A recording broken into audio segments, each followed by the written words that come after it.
Halo sobat, jumpa lagi. Melanjutkan kisah Istana yang Suram. Kali ini dalam episode Kedatangan Pasukan Demak. Selamat menikmati. Salam budaya. Monggo kula aturi subscribe, like, komen, soho share, matur nuwun.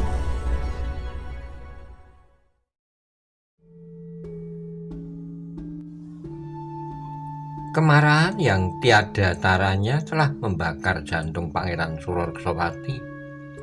Dengan menggertakkan giginya, ia pun segera melompat bagaikan badai melanda perahu di lautan. Kedudukan Panon menjadi bertambah sulit. Karena kemarahan Surakertapati, ia menyesal bahwa pisaunya tidak langsung dapat melumpuhkan lawannya. Justru bagaikan menyentuh sarang lebah yang tergantung di pepohonan. Namun demikian, Panon yakin semakin banyak darah yang mengalir, maka kekuatan Surakertapati itu pun tentu menjadi semakin berkurang.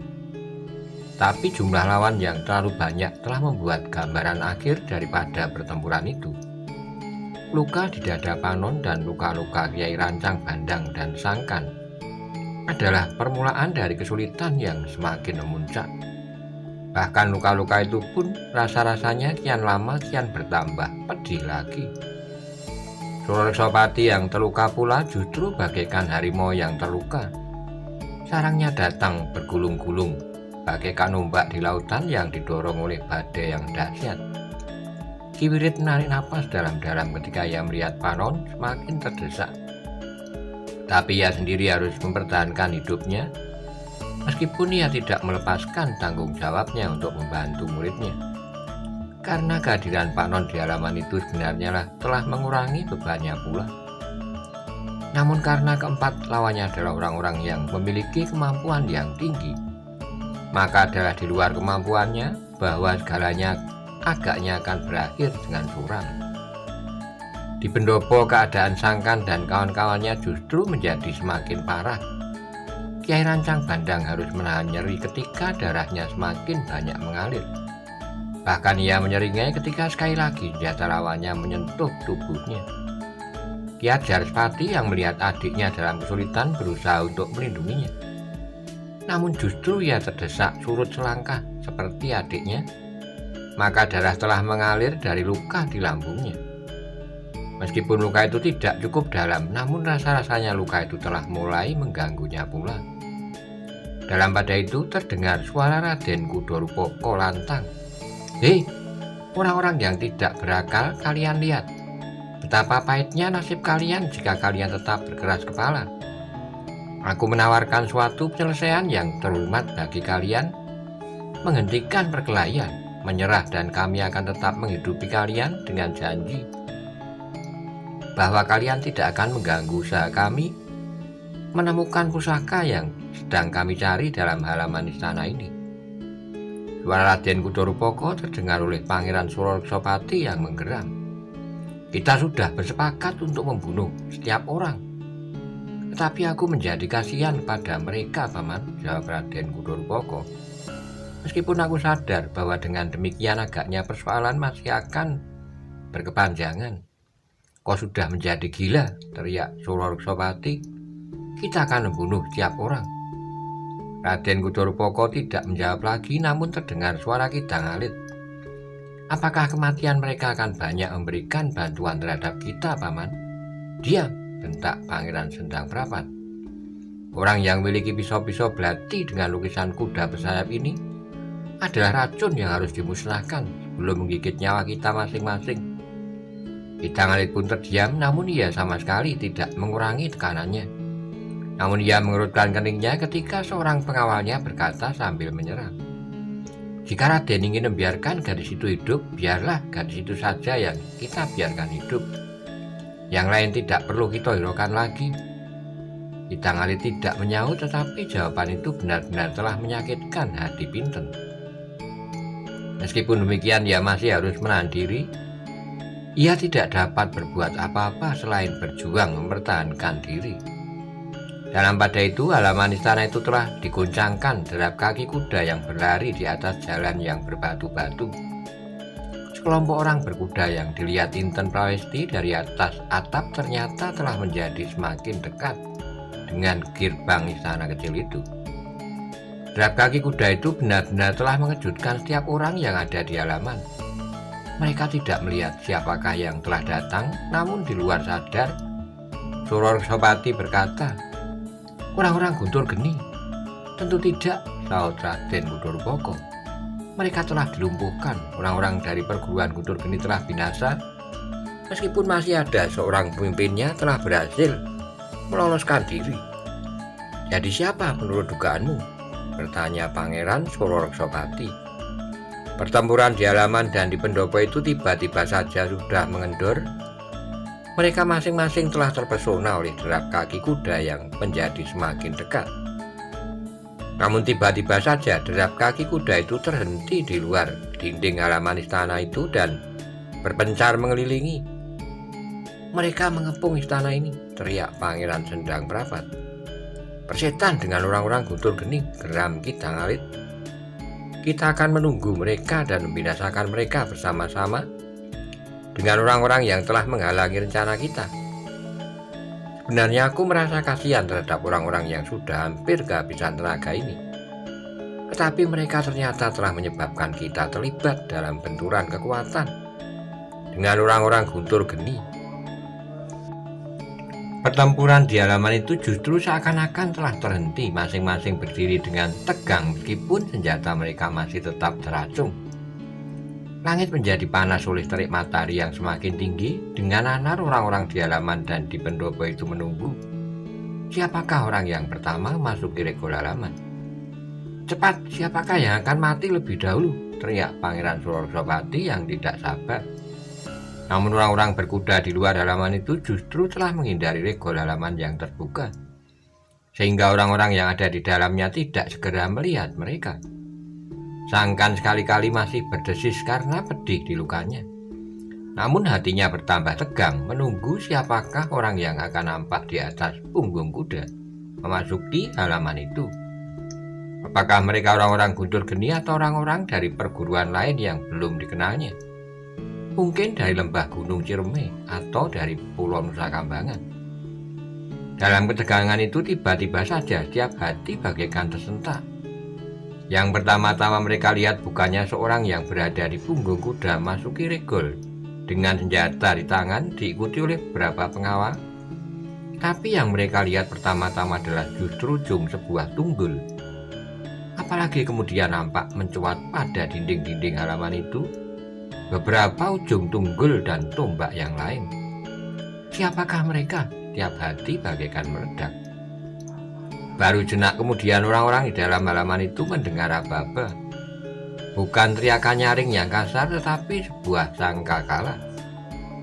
Dalam mereka serasa membeku ketika mereka melihat ujung-ujung tunggul dan tombak itu mulai bergerak. Barulah kemudian mereka melihat dengan tubuh gemetar beberapa orang-orang berkuda masuk ke regol halaman istana kecil itu, lengkap dengan tanda-tanda kebesaran, tunggul dan panji-panji, diiringi oleh pasukan kecil dengan ciri-ciri lengkap kebesaran prajurit Demak. "Gila!" teriak Pangeran Surarsopati. Sementara wajah Surarsopati menjadi merah padam. "Kakang Mas Bondan Lamatan," desis Pangeran Cemoro Kuning. Pangeran Sendang Prapat pun menjadi semakin tegang, namun untuk saat ia justru berdiri matung.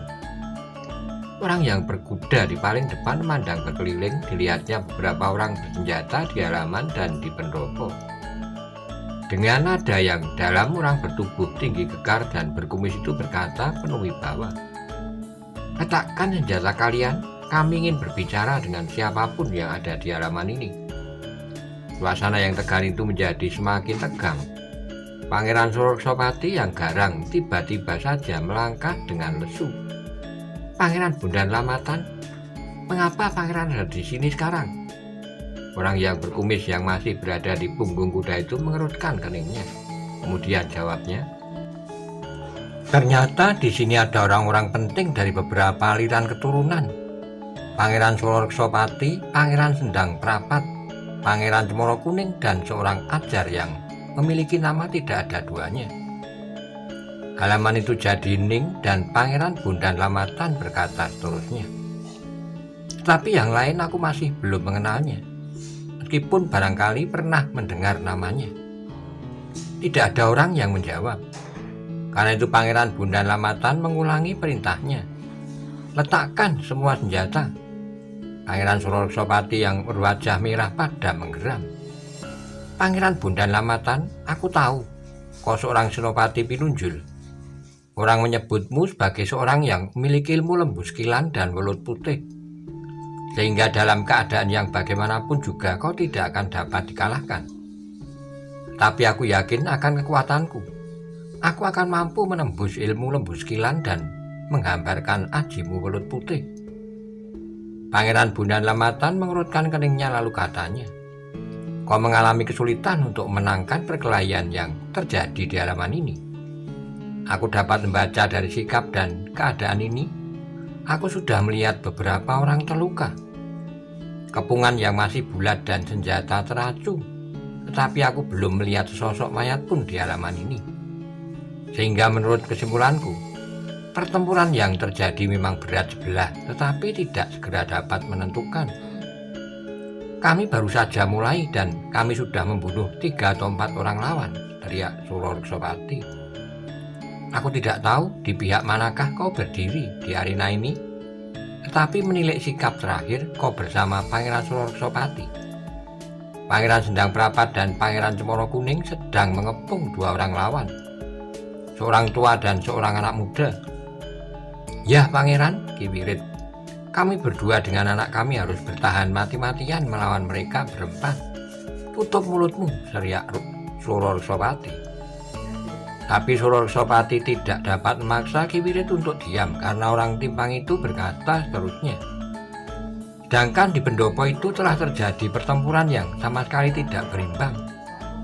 Hanya karena tempat yang sempit dan tiang-tiang pendopo yang mengganggu sajalah, maka beberapa itu dapat bertahan dari orang-orang Kumbang Kuning dan orang-orang Cengkir Pitu yang masing-masing dipimpin oleh Raden Kudorpoko dan Kidang Alit. Raden Kudorpoko, Pangeran Bondan Lamatan itu mengulang dengan kerut-merut di keningnya. Ya, di pihak mana Raden Kudorpoko itu berdiri? Cengkir Pitu. Pangeran Bondan Lamatan menarik napas dalam-dalam, kemudian katanya lantang. Cepat letakkan senjata kalian, aku membawa pasukan prajurit pilihan. Jika kalian semuanya tidak mematuhi perintahku, maka aku akan menyerang kalian semuanya yang ada di halaman dan pendopo ini. Aku dan pasukanku akan memaksa kalian untuk melepaskan senjata kalian dari genggaman. Atau jika perlu kami mendapat wewenang untuk mengakhiri perlawanan dengan cara apapun juga. Wajah-wajah di halaman dan di pendopo nampak menjadi semakin tegang. Namun tidak seorang pun yang berbuat sesuatu. Halaman dan pendopo istana kecil itu menjadi semakin tegang, setiap jantung rasa-rasanya berdebar semakin keras. Dalam pada itu ternyata Sangkan telah memecahkan ketegangan itu. Sambil mengangkat senjatanya ia berkata, aku akan mematuhi perintah Pangeran Bondan Lamatan. Tapi aku mohon perlindungan bahwa lawanku tidak menusuk dadaku dengan serta-merta jika aku meletakkan senjata bersama kawanku. Pangeran Bondan Lamatan mandang anak muda itu jenak, kemudian katanya, aku lindungi keselamatanmu, marilah setiap orang yang menghalangimu akan mengalami nasib yang paling buruk.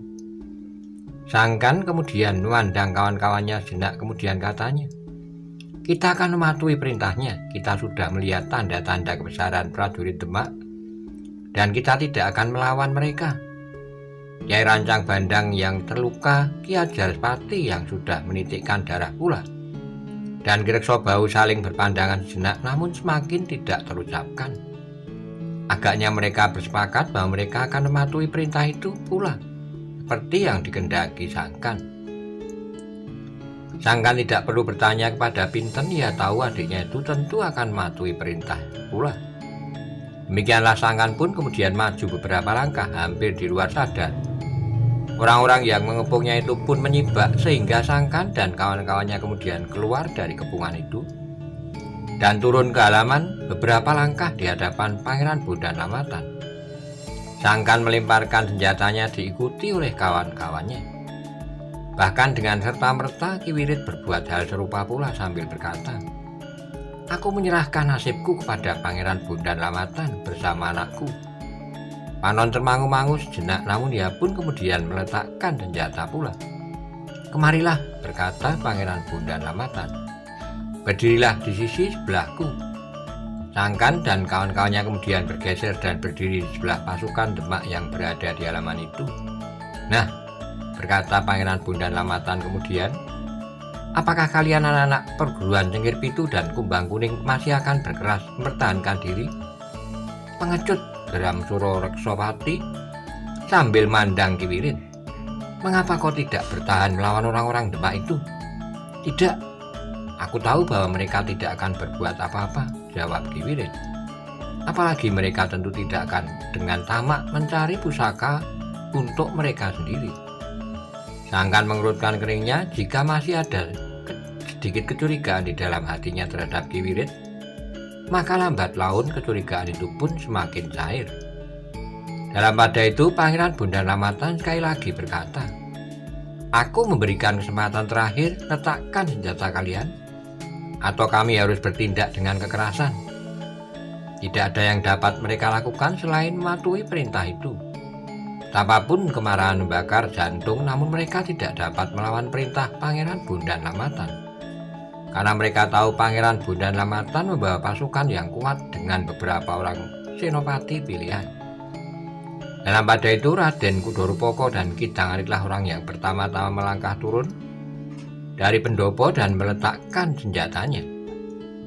Sementara Pangeran Suro Reksopati dan Suro Resopati memandangnya dengan sorot mata yang bagaikan menyala. Tapi mereka pun akhirnya harus menerima kenyataan itu. Mereka pun kemudian terpaksa meletakkan senjata mereka satu demi satu. Beberapa orang senopati dan pasukan Demak itu pun kemudian mendesak maju. Mereka turun dari kuda mereka dan menyerahkan kuda mereka kepada beberapa orang prajurit. Sementara mereka mengatur orang-orang yang telah meletakkan senjata mereka. "Maaf Pangeran," berkata seorang senopati muda. "Kami mohon Pangeran bertiga bersama Suro Reksopati untuk berdiri di sudut sana. Demikian pula Raden Kudorupoko dan kawan-kawannya." Pangeran Suro Reksopati, Pangeran Cemoro Kuning, dan Pangeran Sendang Prapat tidak dapat membantah. Demikian pula Pangeran Reksopati. Bagaimanapun juga ternyata kebesaran Tunggul dan tanda-tanda keprajuritan Demak mempunyai pengaruh atas mereka. Sejenak Pangeran Bondan Lamatan masih tetap di atas punggung kudanya sambil memandang berkeliling. Ia bertanya, "Di manakah Gusti Putri Raden Ayu Kudo Narpodo?" Sejenak mereka termangu-mangu, namun kemudian sangkanlah yang menjawab, "Gusti Putri aku sembunyikan di atas atap bersama Putri Inten Prawesti dan Biyung." "Siapa kau?" bertanya Pangeran Bondan Lamatan. "Aku adalah Sangkan, anak Nyupeh, abdi setia dari Gusti Putri." Pangeran Bondan Lamatan memandang Sangkan dengan tajamnya. Sejenak ia termangu-mangu, namun kemudian katanya, "Hei, kau anak nakal, jadi kau sebut dirimu Sangkan?" Semua orang terkejut mendengar sapaan itu, apalagi ketika Pangeran Bondan Lamatan segera turun dari kudanya. Perlahan-lahan dia mendekati Sangkan sambil memandanginya dari atas kepala sampai ke ujung kakinya. "Kau memang pandai menyamar. Aku tidak segera dapat mengenalmu." Ia termangu-mangu lalu dipandanginya gadis yang berdiri di belakang Sangkan. Sejenak Pangeran Bondan Lamatan berdiri tegak, namun kemudian ia melangkah maju sambil menggapai kepala Pinten dan kemudian menariknya. Sambil mengusap rambut gadis itu ia berkata, "Raksi Padmosari, keluargamu menangisi kepergianmu. Kau memang anak nakal. Meskipun mereka tahu bahwa kau tidak mau berpisah dari kakakmu, tetapi kepergianmu membuat seisi rumahmu berprihatin." Pinten tidak menyaut, tetapi terasa matanya menjadi panas. "Aku sudah menasihatinya," berkata Sangkan, "tetapi ia memaksa untuk mengikuti kepergianku. Meskipun ia tahu bahwa yang aku tuju adalah Pegunungan Sewu yang penuh dengan kesulitan dan bahaya. Burungmu sampai dengan selamat bersama dengan secarik frontalmu," desis Pangeran Bondan Lamatan. Semua perhatian telah tertuju pada Sangkan, bahkan Ki Wirit telah bertanya, "Jadi kau melepaskan seekor burung?" "Burung merpati." "Burung itu kembali kandang sambil membawa selai rontal," jawab Sangkan.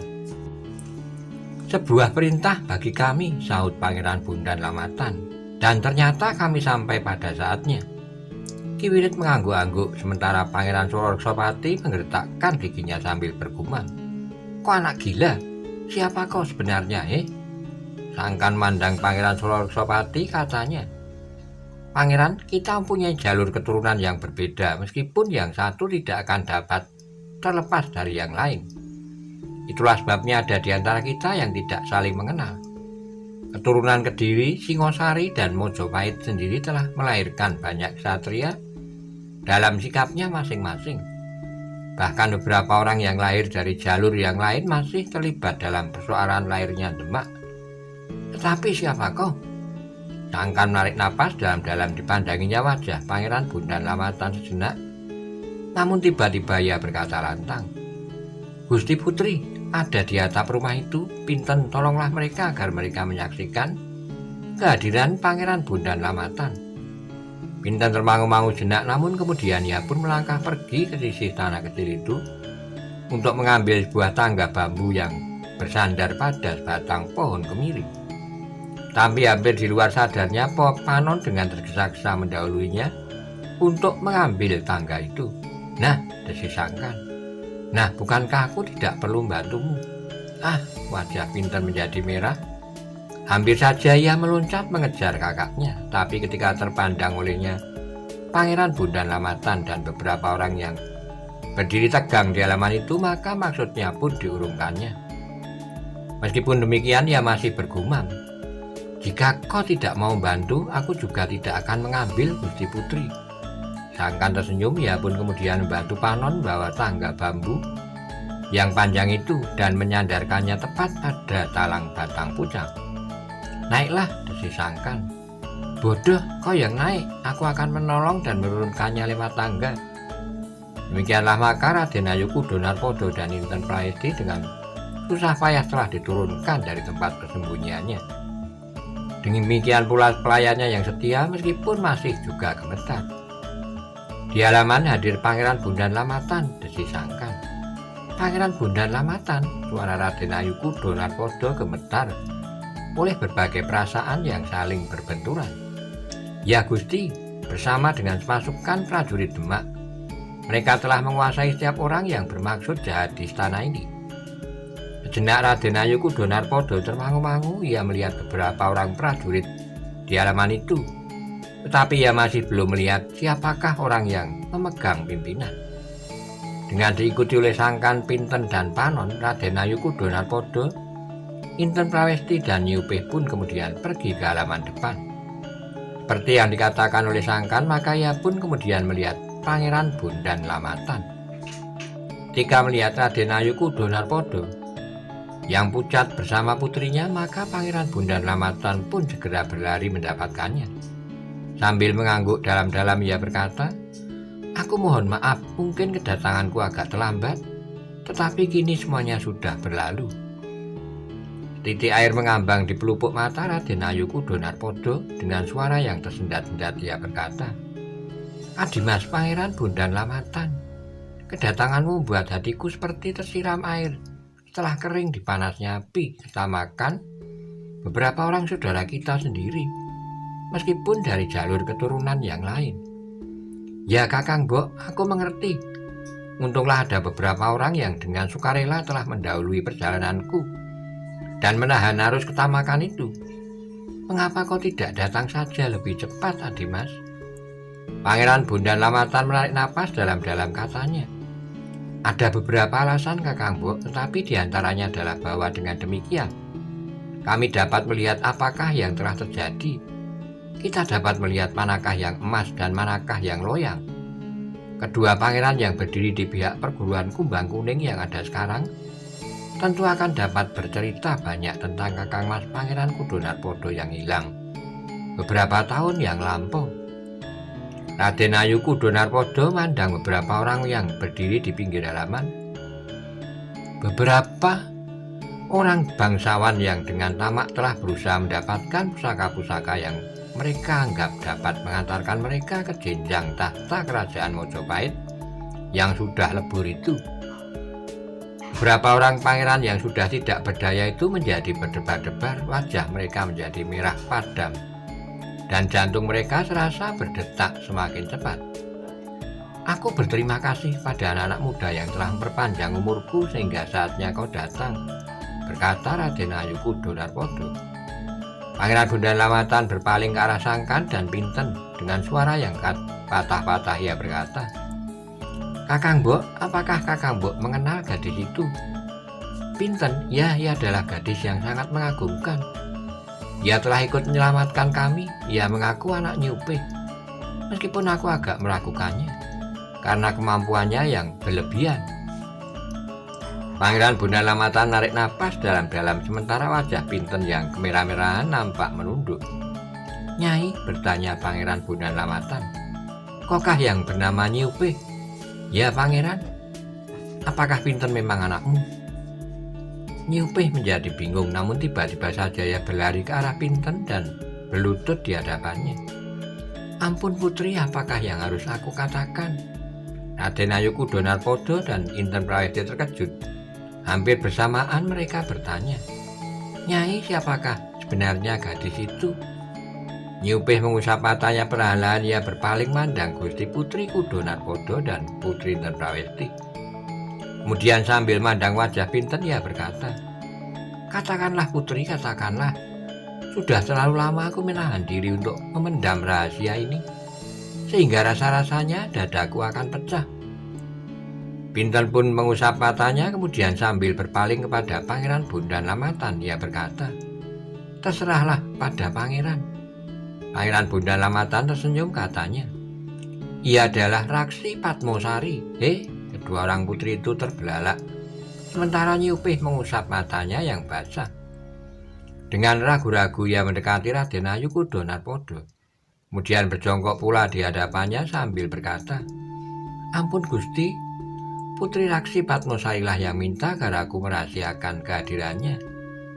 Raden Ayukudo Narpodo menarik napas dalam-dalam, namun ia masih nampak keraguan-raguan di wajahnya.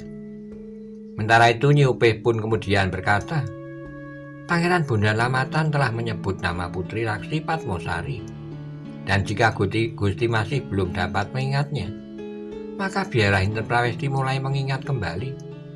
Sebuah istana yang halamannya ditumbuhi sebatang pohon beringin di tengahnya, dan 6 batang pohon beringin di sekelilingnya, 3 sangkar bekisar dan beberapa ekor binatang buas. Istana Pamanda Pangeran Sargolomane." Inten hampir berteriak. Gadis kecil yang pernah tinggal di istana itu adalah Putri Raksi Padmosari, meskipun hanya sebentar. Oh, rupanya ingatan Inten mulai membayangkan gadis kecil hampir sebaya dengan dirinya, dan terpekik ia berkata, "Ya, Putri Raksi Padmosari. Aku ingat namanya Raksi. Aku tidak ingat lagi kelanjutannya." Inten termangu-mangu jenak, namun hampir di luar sadarnya tiba-tiba saja ia berlari memeluk Pinten yang kemudian memeluknya pula. "Aku sudah pernah memikirkannya, bahkan aku pernah menyebutnya. Tetapi Nyi Upih berbohong waktu itu," desis Inten di sela-sela isaknya. Pinten yang sebenarnya bernama Raksi Padmosari itu pun menitikkan air mata. Sudah lama ia pendam perasaan untuk tetap dalam penyamarannya. Tiba-tiba terasa dadanya bagaikan terlepas dari himpitan yang paling berat.